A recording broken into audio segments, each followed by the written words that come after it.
Viva Labiren! Kapayapaan muli mga kamanlalakbay at narito tayo muli sa ating Saturday Habit, ang podcast ng Pueblo Amante de Maria na ating mga deboto ng Mahal na Birhen.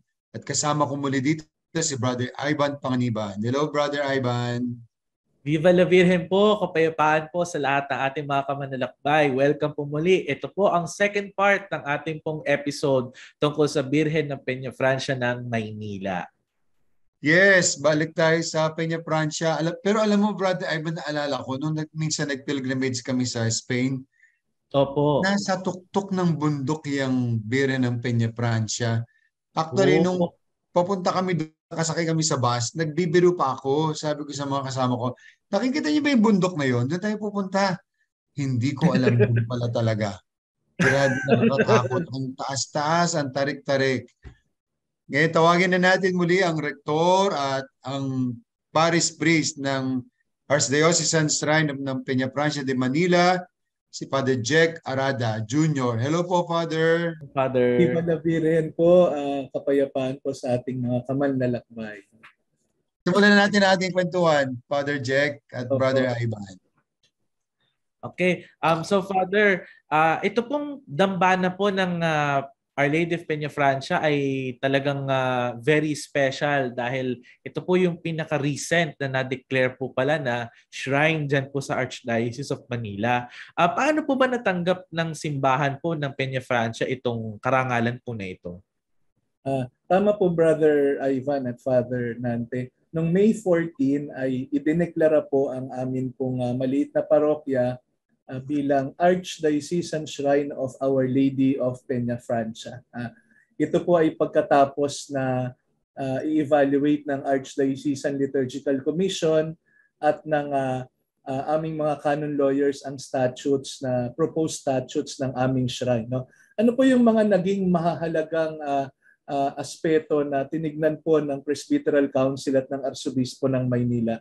Una po ay yung debosyon ng maraming mga tao, no? Hindi lang po debosyon dito po sa parokya, kung hindi debosyon sa buong Kamaynilaan at kahit na po sa mga karating na mga probinsya at yun nga pong mga Bicolano ay nagtutungo dito kung hindi sila nakakauwi sa Bicol. So the devotion of the people. Ikalawa po, yung antiquity nung imahe ng Mahal na Birhen ng Peñafrancia. 325 years po na nakatala yung debosyon dito. Pero nung kinarbon date po, sabi po mga 1660 yung tanda nung painting ng Our Lady of Peñafrancia na naka-enshrine po dito sa aming dambana. So, yun po yung pangalawa, the antiquity and historical significance of the image. At ikatlo pong mahalagang naging consideration na ang Mahal na Birhen ng Peñafrancia ng Maynila ay pontifically or canonically crowned. No? Ang mga iba pong naging mga considerations, yung pong mga liturgical celebrations namin dito, yun pong evangelization programs at yung mga charitable activities ng parokya na karapat-dapat daw po na kilalanin na maging dambana ng Mahal na Birhen. Yes, talaga, Father. Nung napunta ko talaga yan. Gandang-ganda ako dun sa simbahan, dun sa Mahal na Birhen. Hindi talaga siya malaking simbahan pero antique talaga siya. Karapat-dapat lang yung kanyang title ngayon. Congratulations, Father. At nangyari yan sa iyong panahon. Amen. Salamat. Amen. Salamat Father sa Jack, bilang isang dambana, kung paano po na-sustain ng simbahan ito ang buhay liturhiya, lalo-lalo na misa, kumpisal, ngayong kasalukuyang pandemya? Though medyo maluwag na po ngayon, pero paano po niyo nasusustain pa rin?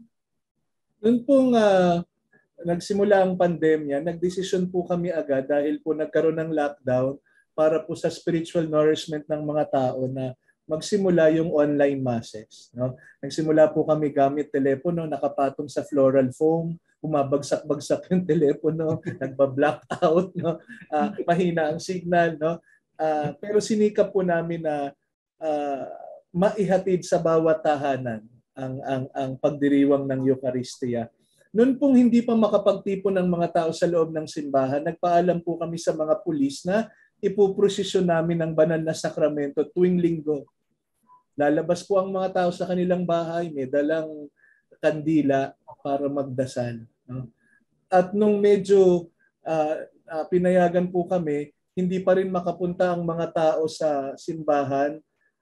Nagpusa po kami na magdala ng komunyon sa mga barangay, sa mga BECs, sa mga tahanan ng mga matatanda, no? At pinaigting din po namin yung sick visitation. Nagtuloy-tuloy po ang kumpisa. Dalawa po kaming pare dito at pinagtulungan po namin na bagamat natatakot po yung mga tao, kami din po natatakot magpakumpisal, pero nagtuloy-tuloy po yung dahil po ramdam na ramdam yung gutom ng mga tao para sa Diyos, no? Kapag ipinoprosesyon yung Blessed Sacrament, nakaluhod ang mga tao, no?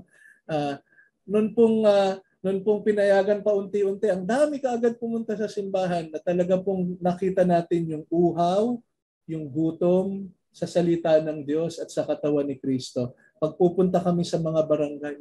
At salamat po sa maraming mga volunteers ko po dito, yung extraordinary ministers of Holy Communion. Alam ko po natatakot din sila, pero they took the challenge, no, na dalhin si Jesus sa mga bahay at sa mga barangay. At yung mga mamamasa ng Nazareno, sila po yung naging katulong namin na magbahay-bahay para po madala si Jesus sa amin pong mga parokyano. Amen, Father. Kahanga-hanga talaga yung Peña Francia na yan. Salamat sa Diyos po, Father. Ang isang magandang tanong rin po natin, Father, di ba po, kapag po kasi shrine, so malakas po ang devotion sa Mahal na Birhen. Pero syempre po, isa rin pong aspeto po nito yung hindi lang po siya nakilala dahil po sa devotion, kundi pati rin po dun sa action at sa mission, yung nagdadala po sa atin sa charity. So, ano-ano po ba yung parang mga charity program po na nagaganap po dyan sa ating pong dambana at paano po ito naiugnay sa devotion po sa Our Lady of Peña Francia? Ito pong pandemya, ang naging inspirasyon po namin yung pagmamadali ni Maria papunta kay Elizabeth. Sabi po dun sa kwento ay nagmamadaling nag-aalala na pinuntahan ni Maria si Elizabeth, no? At maliit na parokya po kami at mahirap na parokya. Hanggang ngayon po namamangha ako paano namin naisagawa yung mga programa ng pagmamalasakit nitong nakaraang pandemya. Salamat po sa Caritas Manila, salamat po sa maraming mga tumulong sa amin. Alam niyo po, kinikwenta po namin yung gift certificates na naipamigay worth 13 million pesos. Sabi ko, saan natin kukunin yung 13 million pesos, no? Dito sa natin huhukayin at wawalisin niya, no? Salamat sa Diyos, no? So talaga pong ilang mga pamilya, maraming pamilya, 13,000 families, ibig sabihin po ang nadalaw namin.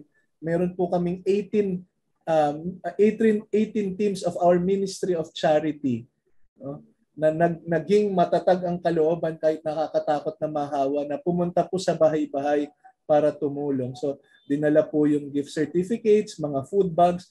Ang mga altar servers po namin nagtipon ng pera para po magbigay ng bigas para sa mga poor members of the ministry.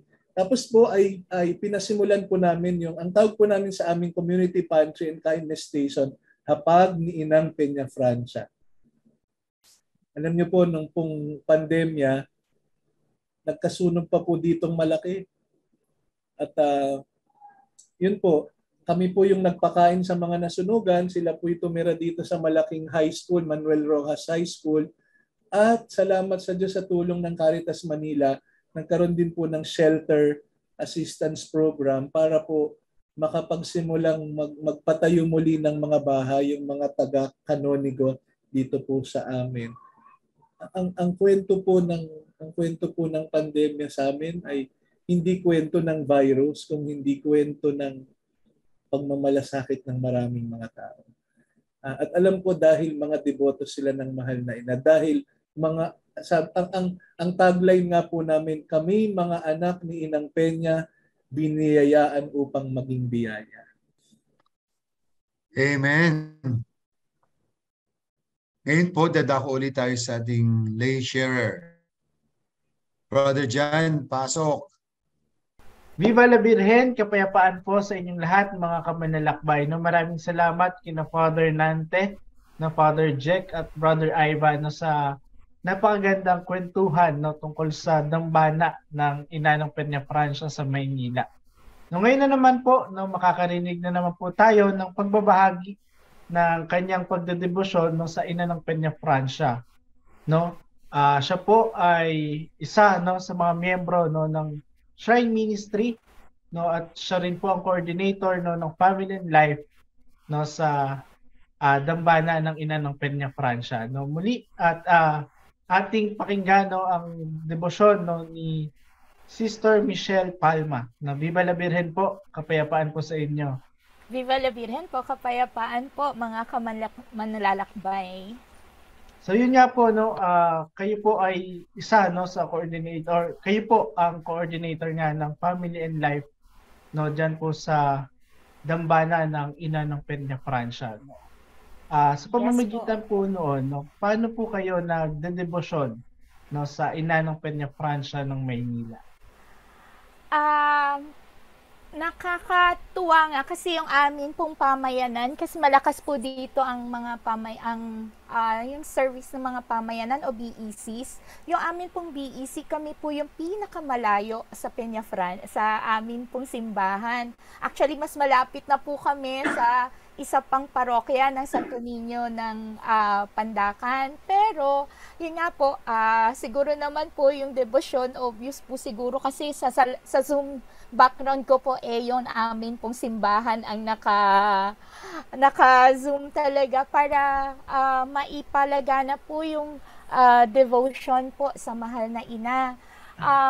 Meron po kaming novena which na amin pong dinadasal. Ayan po, medyo gusot-gusot na sa dami ng pinagdaan ng panahon. Ito po yung amin pong dinadasal ng pamilya at saka kasi po pinangarap po talaga na sa pamumuno po ni Father Jack na yung mga bawat bahay po dito sa aming parokya ay magkaroon man lang ng kahit maliit na larawan ng mahal na Ina. So yun po, doon kami active na maipakita dito sa aming lugar na sa BEC namin na maipalaganap yung larawan ng mahal na Ina, no? Kasi yun nga po, medyo malayo po talaga kami sa aming simbahan. Pero yun po, halos sabi ko nga kay Father, nandyan na kami nakatira kasi sa dami talaga na aming ginagawa sa simbahan para po magkapaglingkod at maipaabot yung debosyon ng mahal na Ina sa maraming mga mamamayan, lalo na po dito sa aming parokya. Maipaalaganap yung kanyang pagmamahal, yung kanyang pagkalinga kasi po talagang poor community po yung aming parokya, no? So, yun po, bilang head din po ng Family and Life, sinisikap namin sa taong ito, nakadalawa na po kaming kasalang bayan, na libre po, wala po kaming hinihingi, bagkos talagang para po sa mga indigent namin na mga kaparokya na nawa maka-avail po sila ng libreng kasal upang maisaayos yung kanilang pamumuhay bilang mag-asawa. So sa taong ito, nakadalawa na po kami noong March at saka nung ito katatapos pa lang ng August at may pangatlo pa po kami sa darating na November bilang bahagi ng canonical coronation anniversary po ng mahal na Ina. So, yun po yung ilan sa aming mga ginagawa. Grabe, talagang buhay na buhay ang pagpapalaganap ng debosyon sa dambana ng Peñafrancia sa Maynila. Talagang naibabahagi sa bawat pamilya ang debosyon sa Ina ng Peñafrancia. Yes, sa inyo naman pong karanasan, sa inyong personal na pagdedebosyon, sino po ba para sa inyo ang ina ng Peña Francia ng Maynila? Ang mahal na ina, siya talaga yung nanay. Sabi nga ni Father, yung uuwian mo pag may masaya ka, pag may pinagdadaanan ka, pag may nais kang i-celebrate, kasama siya. Kasi alam naman namin na sa bawat yugto ng buhay namin, kasama namin ang mahal na ina, ang Inang Peña. So, kumbaga, ako bilang anak ng mahal ng Inang Peña, ipinakikita ko sa kanya yung aking pagmamahal at saka yung service ko sa kanya, ipagbabalik ng pagmamahal sa kanya sa lahat ng mga, kung ano man po yung pinagagawa sa amin, lalo na nitong mga nagdaang panahon, mga taon, kasi talagang challenging po ang pandemya at nakakatuwa din nung sa pandemya, doon mas marami po kami talagang ginawa, maraming ganap talaga sa aming parokya. Kaya doon po namin talaga nakikita yung kanyang pagkalinga. So, araw-araw talaga aanuhin mo yung kalinga at yung pagmamahal at yakap ng ina. Dahil siya yung aming ina. Sa inyo naman po karanasan sa ina ng Peña Francia, ano po yung mga karanasan ninyo personally, pati sa inyong pamilya, karanasan po nung inyong mga pagdedebosyon sa kanyang dambana po? Kami po kasing family, nagka-COVID kami. So, na-hospitalize po may dalawa po akong anak, pero yung isa ko pong anak ang nagka-COVID, yung isa awa po ng Panginoon, siya yung nag-negative. Pero kami pong mag-asawa, tsaka yung isang anak namin, na-confine po kami, yun yung time ng Delta. Ang asawa ko po, dahil marami siyang comorbidities, siya na ICU. At the same time, since ako po kasi talagang nung mag-positive din ako, natuwa ako dahil makakasama ko siya kumbaga kasi ang worry ko, walang mag-aasikaso sa kanya sa hospital. Pero since ako din may COVID, yung time na, yung talagang initial na nung sakit, hindi ako makapagdasal ng rosary dahil sa dami din ng ini-inject sa akin ng mga gamot. So, yung kumbaga, hindi ko mapagdasal yung husband ko na nasa ICU. Parang yung struggle to keep awake para makapagdasal ng rosary. Alam nyo, yung dun ko ramdam na yung pagdadasal ko ng rosary na hindi ko magawa, dahil paputol-putol, dahil nga bigla ka na, nagiging unconscious ka na naman. Nararamdaman ko na may nagdadasal for me. At alam ko yon, yung kumbaga siya yung nagtatapos ng aking pagdarasal. Alam ko ang mahal na ina yon. Kasi nga, ang takot ko nung time na yon, yung fear ko para sa husband ko, na hindi ko siya maipagdasal, na malayo siya dahil nasa ICU nga siya. So, doon ko ramdam yung kalinga ng Inang Peña na siya yung nagdadasal para sa aming pamilya, lalo na para sa husband ko na makasurvive doon sa pinagdadaanan niya. And doon sa aming paglilingkod, so after maka-recover, balik ka na naman sa service, syempre, wala na, kumbaga, hindi naman napuputol yun, no? Habang nasa hospital kami ng husband ko, diretso pa din, kasi yung mga sakristan na amin din pinaglilingkuran, kaming mag-asawa, diretso pa rin, meron kasi kaming kamustahan. So, kahit nasa Zoom, diretso pa rin yun. Sabi nga, kahit siguro matatapos lang talaga paglilingkod mo kung nasa deathbed ka na lang, pero habang kaya mo pa, maglilingkod ka pa rin. So yun, kumbaga yung during that time ng pandemic, na napakarami namin talaga activities, ang hiniling ko lang sa mahal na ina, yung maibigay ko yung dasal ng anak ko na mag-apply for college. And true enough, binigay niya lahat ng in-applyan na schools ng anak ko recently, kasi nga katatapos lang niya ng grade 12. Lahat ng in-applyan niya na schools, pumasa po siyang lahat. Tapos may bonus pa, binigyan pa siya nag-qualify pa siya for scholarship sa sa isang government agency. So, kumbaga, parang yun naman, doon ko naman naramdaman yung parang ng ina, yung pagkalinga niya para sa amin at para sa anak ko na sakristan din, no? Naglilingkod din siya sa Peña. So, kumbaga, napaka generous nung isa lang ang hiningi ko na maipasa ng anak ko, pero lahat ang binigay ng ina. Kumbaga, binigyan pa ng option yung anak ko na mamili kung saan niya gusto na makapasok na siya yung ng school na kung saan niya talaga gusto, no? So, kumbaga, little by little, pinakikita ng ina yung kanyang pagkalinga sa amin. Siguro, napakarami para ikwento pa. Parang sa ngayon, hindi kumbaga, mauubos lang yung oras natin. Pero yung mga miracles niya na ibinibigay para sa amin, sa pamilya namin, hindi matapos-tapos.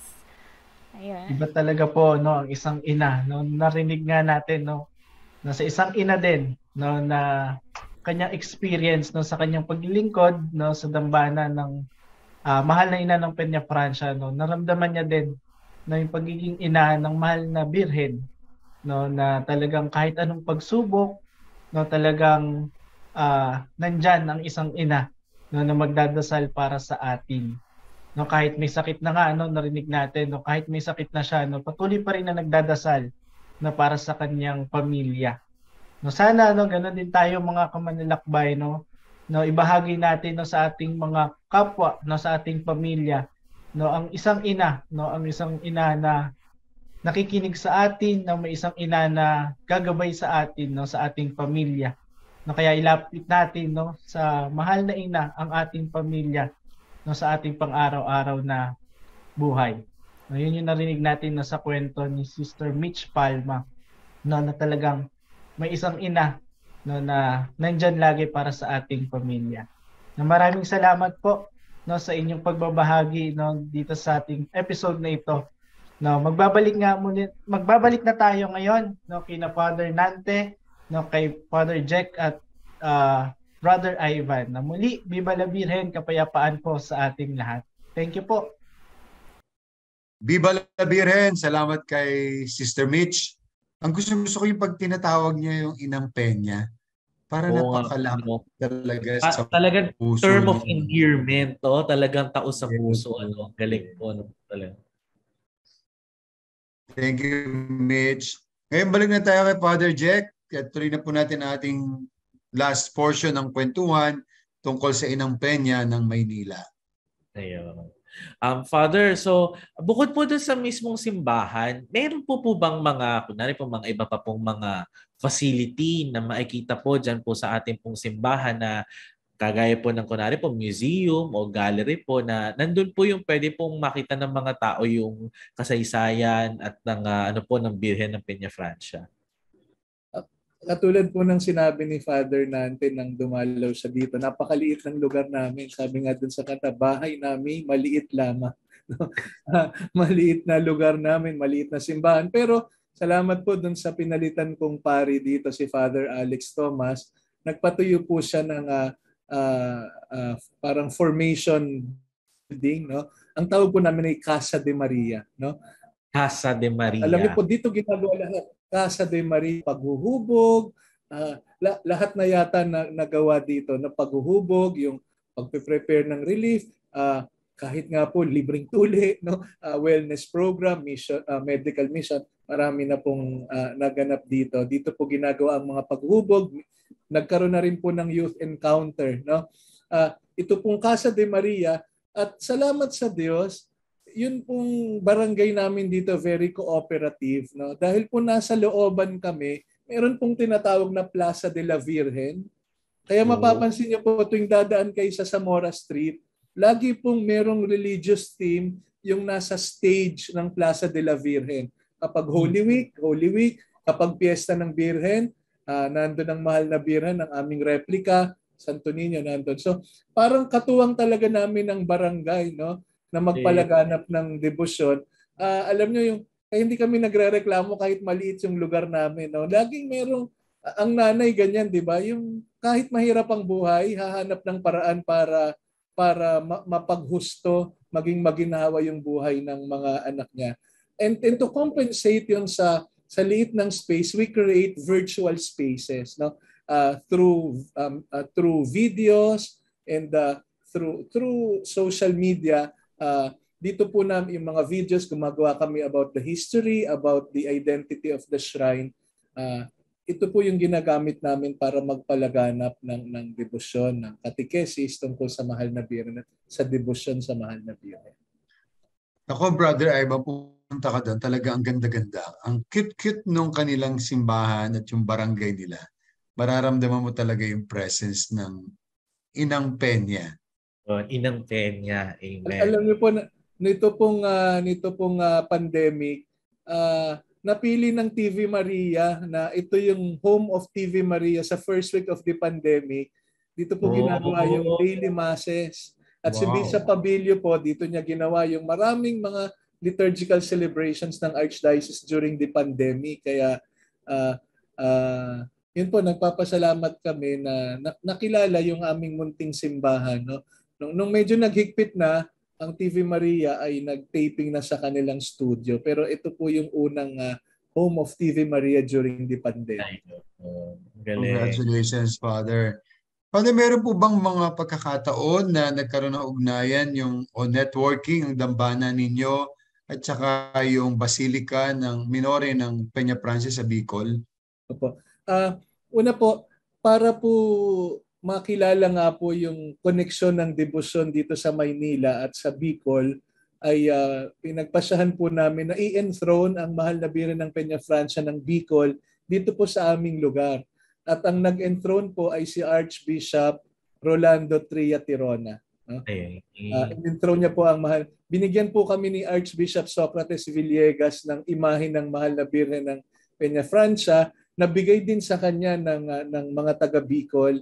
At ito po yung in-intro namin dito po sa aming simbahan. Kaya po nakakapunta dito ang mga Bicolano. At pinagpasyahan din po namin na dito sa Maynila ay ipagdiwang yung kanyang kapistahan tuwing Setyembre. No? Every September we celebrate the feast of Our Lady of Peña Francia of Naga. At kapag ka po Grand Marian Procession, naging tradisyon po, 1 o 2 taon na pong nagawa bago magpandemya na bago sila pumunta sa Intramuros, dumadaan po dito ang Mahal na Birhen ng Peña Francia ng Naga. May misa, may pagmamanto, dito po nagpapahinga sandali yung paring kasama, dito po kumakain. And hopefully we can have more collaboration with the National Shrine, with the Basilica of Our Lady of Peña Francia in Naga. Kaya po kahit nauna kami, hindi po kami nakikipagkompetensya kasi kapag nanay, dapat walang kompetensya, no? Ang mahalaga po ay ma-propagate yung devotion sa mahal na ina. Opo. Correct po 'yun. Dapat walang talaga 'yun. Peace lang lagi, peace. Saka kulang talaga. Anong last question natin para kay Father Jack? Gaya po ng ating po mga naririnig po sa ating mga guests. So maganda po, lagi po natin tinatanong po ito. So sa ilan po mga salita, Father, paano po ninyo nasasabi na ang dambana ng Birhen ng Peña Francia ay isang tanda ng pananampalataya, hindi lamang po sa mga taga Maynila, kundi pati po sa iba't ibang mga deboto mula sa iba't ibang lugar na dumarayo po dyan? Ito pong nakaraang pandemya, lalo na po nitong mga nakaraang buwan, ang dambana po naging parang pag-uwi sa tahanan ng nanay. Nanay na nanay, kasi po binabalikan namin yung kasaysayan. Ang Mahal na Birhen ng Peña Francia dito sa Paco, nagluwal ng maraming bukasyon ng pagpapari at buhay relihiyoso. At ito yung unang tatak ng kanyang pagiging nanay, pagluluwal. No? Nanay na nanay kasi ang nanay ang nagtuturo ng pananampalataya. No? So paglago sa pananampalataya, pamamagitan ng sinisikap po namin na yung pagpapahayag ng salita ng Diyos ay bumusog sa mga tao. No? Yung pag-aaral ng pananampalataya, sinisikap po namin, medyo nagkaroon po ng iba't ibang mukha nitong panahon ng pandemya, pero namin yung faith formation ng shrine, no, at ng Archdiocesan Shrine. At nanay na nanay kasi nga bumubusog, no, kumakalinga sa mga dukha, kumakalinga dun sa mga mahihinang miyembro ng pamilya, no. Kaya nga ang amin pong vision and ang amin pong identity ay talagang yung pagpunta sa dambana ay maging karanasan ng pag-uwi sa yakap ng isang nanay, no? Para busugin, para makaranas ng makainang yakap, paghihilo, no? Ng assurance, ng motherly assurance ni Inang Peña. Amen, Father. Salamat po. Salamat Ngayon, po. dadako na po tayo, Father Jack at Brother Ivan, sa challenge natin para sa episode na ito. Ano ba ang ating magandang challenge para sa mga viewers? So mga kamanlalakbay po, para po sa ating challenge sa Do Whatever He Tells You, suportahan po natin ang mga gawain ng ating pong Archdiocesan Shrine. So ito po yung magagawa po natin surely po ngayon po sa ating pong Facebook. Ating pong hanapin yung kanila pong social media platform, sa ating Archdiocesan Shrine of Our Lady of Peñafrancia. So, i-like po natin, follow po natin, at kapag meron po kayong nakikita ang kanilang mga content, i-share po natin. So, syempre, Father Nante, ano po mangyayari kapag hindi po nila ginagawa ang ating challenge? Papangit po kayo. Amen. Alam ko naman ayaw nilang pumangit eh. So, Brother Ivan, salamat sa iyo sa pagsama natin sa ating podcast ngayon. Salamat sa ating mga sharers, kay Mitch. Salamat din kay Father Jack Arada, ang rektor at parish priest ng Peñafrancia de Manila. At muli sa inyong lahat mga viewers, maraming salamat po. Alam ko lagi kayo nag-share, nag-review ng ating mga podcast. Kaya dumadami yung ating mga viewers dahil sa inyo. At tandaan niyo po, yan ay napakalaking apostolate. Yan ang makabago nating paraan ng evangelization. Pag-share, pagla-like, pag-review, natuto na tayo at nakapagbahagi pa tayo ng kaalaman sa ating mga kapwa Katoliko, mga kapwa deboto. Huwag natin kakalimutan na merong nanay tayong mga Pilipino, merong ina ng Peña at lagi tayong iniintay ng ating nanay. Yan nga lagi ko sinasabi, Father Jack at Brother Ivan, napakalaking bonus sa atin bilang mga Katoliko ang merong inang Peña. Sipin nyo na lang kung wala tayong inang Peña, kung wala tayong nanay, kung hindi binahagi ni Jesus ang kanyang ina sa atin, paano na kaya? Kaya mga kamanlalakbay, mga viewers, halina at dalawin natin ang inang Peña sa Tondo, Maynila. Viva la Virgen! Viva la Virgen! Hinggan po natin ngayon uli ng closing prayer and final blessing si Father Jack. Samahan niyo po ako sa panalangin ito sa ating mahal na ina. Mahal naming ina, tigib ka ng pagod at happy sa tapat na paghihintay. Puno ng lumbay sa paghihirap na dinanas ni Jesus. Sa pagtindig mo ng tapat sa paanan ng krus, tinuruan mo kaming magmahal ng tunay at tapat. Turuan mo rin kaming maging tapat sa paanan ng krus ng iba. Samahan mo rin kami sa mga krus ng aming buhay. Makilakbay ka sa daan ng aming hapis. Yakapin mo kami katulad ng pagyakap mo sa iyong anak na si Jesus. Ituring mo kaming iyong mga anak sapagkat ikaw ay ina namin.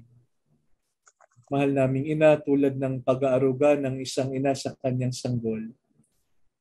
Huwag mong pababayaang mawalay kami sa iyong mga bisig. Amen. Amen. Sumayin niyo ang Panginoon At At sumayin niyo rin. Pagpalain kayong lahat ng makapangyarihang Diyos, Ama, Anak at Espiritu Santo. Amen. Amen. Viva la Virgen! Viva la Viva la Virgen! Virgen! Maraming salamat po, Father. Salamat.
Walang iba na ang mga sumusunod na kaalaman na aming sasabihin ay makikita ninyo sa kisame ng ating simbahan. Taong 1677 na matagpuan ng ating mahal na patrona dito mismo sa kinatatayuan ng ating simbahan. Sa darating na Mayo, ipagdiriwang natin ang 325 taon na mahal na birhen dito sa ating parokya. Ang mahal na birhen ng Peña Francia ay pinangalanan sa bulubundukin ng Salamanca sa Espanya, kung saan siya natagpuan ni Simon Vela, isang deboto ng mahal na birhen taong 1434. Ang mahal na birhen ng Peña Francia ng Manila ay isang larawan na mahigit 300 taon na ang tanda. Sa gitna, sa bandang itaas ay makikita ang mahal na birhen na nakaupo sa isang gintong trono at kalong-kalong ang batang si Jesus na may hawak na bugaw na globo. Ang mag-ina ay may hawak na malaking gintong rosaryo, pinapaligiran sila ng isang hugis itlog na gintong aureola. Sa kanan ng mahal na birhen ay nakaluhod si Simon Vela. Mula sa ibaba ay makikita ang daan na minarkahan ng mga gintong krus. Makikita rin ang mga taong pinagtanungan ni Simon Vela at mga tumulong sa kanya upang makita ang imahen ng mahal na birhen. Ayon sa kasaysayan, ang larawang ito ng mahal na birhen ay dinala ng pamilya Covarrubias mula Espanya malapit sa katapusan ng 17 siglo. Una itong dinala ng mga nakakita sa simbahan ng Candelaria na ngayon ay parokya ng San Fernando de Dilao sa Paco, Maynila. Ngunit lagi itong nawawala at muling natatagpuan sa orihinal na lugar kung saan ito unang nakita. Kaya't noong 1677, nagdesisyon ang mga tao na gumawa ng isang bisita na gawa sa pawid at kawayan dito mismo sa kinatatayuan ng ating parokya. Noong 10 ng Nobyembre, taong 1985, ang mahal na birhen ng Peña Francia ng Maynila ay ginawaran ng koronasyong kanonika, ayon na rin sa utos ng Santo Papa Juan Pablo II na ginanap sa Quirino Grandstand. Dahil sa saya ng bawat parokyano, sa gawad na ibinigay sa mahal na patrona, sila ay nagsayaw sa saliw na tugtuging pandango habang hinahatid ang mahal na birhen sa kanyang dambana rito sa Paco, Maynila.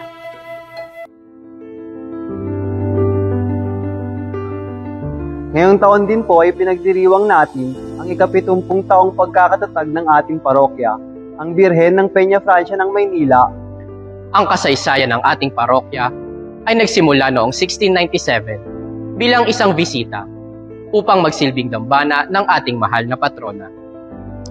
Taong 1951, 11 ng Agosto, na ang bisita ay naging isang parokya ayon na rin sa pag-uutos ni Arsobispo Gabriel Reyes. Si Reverendo Padre George Bolongan ang kauna-unahang kura paroko ng ating parokya. Sa loob ng 70 taon, nagkaroon na po ng 17 kura paroko ang ating parokya. Si Reverendo Padre Carmelo Jack Arada ang 18. Ang pananaw ng Arkidiocese ng Maynila ay maging bayang tinawag ng Ama kay Jesucristo upang maging sambayanan ng mga taong may kaganapan ng buhay, sumasaksi sa paghahari ng Diyos, nagsasabuhay ng misteryong Paskwal sa kapangyarihan ng Espiritu Santo, kasama ang mahal na ina, ang Birheng Maria. Ang misyon po ng ating parokya ng mahal na Birhen ng Peña Francia de Manila ay magsumikap na bumuo ng pamayanang tinutularan si Inang Maria sa pagsunod kay Jesus, sa pagsamba sa Diyos, sa pagkalinga sa mga dukha, mga pamilya at mga kabataan, at sa paghuhubog at pagsasabuhay ng pananampalataya. Meron po tayong 6 na pastoral priorities. Una, pagbubuo ng pamayanan. Ikalawa, pagmamalasakit sa mga dukha. Ikatlo, pagpapatibay ng pamilya. Ikaapat, pakikiisa ng kabataan. Ikalima, paghuhubog at pakikilahok sa makabuluhang pagsamba. At ika-6, pagpapalaganap ng debosyon sa mahal na Birhen ng Peña Francia. Sa loob ng 70 taon, pangunahing layunin ng ating simbahan ang pagpapanibago ng mga buhay ng mananampalataya na hindi natapos kahit itong panahon ng pandemya. Sa tulong ng mga donors at sponsors, nagsasagawa tayo ng community pantries, feeding programs, medical at dental missions, at pagtulong sa mga naging biktima ng sakuna. 500, 325, 70. Ika-500 taon ng Kristyanismo. Ika-325 anibersaryo ng pagdating ng imahe ng Birhen ng Peña Francia de Manila at ika-70 anibersaryo ng pagkakatatag ng ating parokya. Mga biyayang nararapat lamang na ipagpasalamat at ipamahagi sa ating kapwa.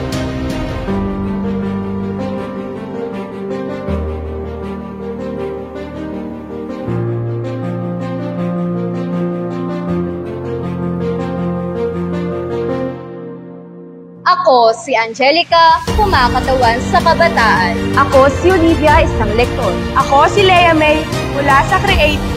Ako po si Lay, SOCOM Coordinator. Ako po si Marik, isang sakristan. Ako si Axel, sakristan. Ako po si LJ, taga-Lecom. Ako po si Janela, ang inyong PPC Secretary. Biniyayaan upang maging biyaya.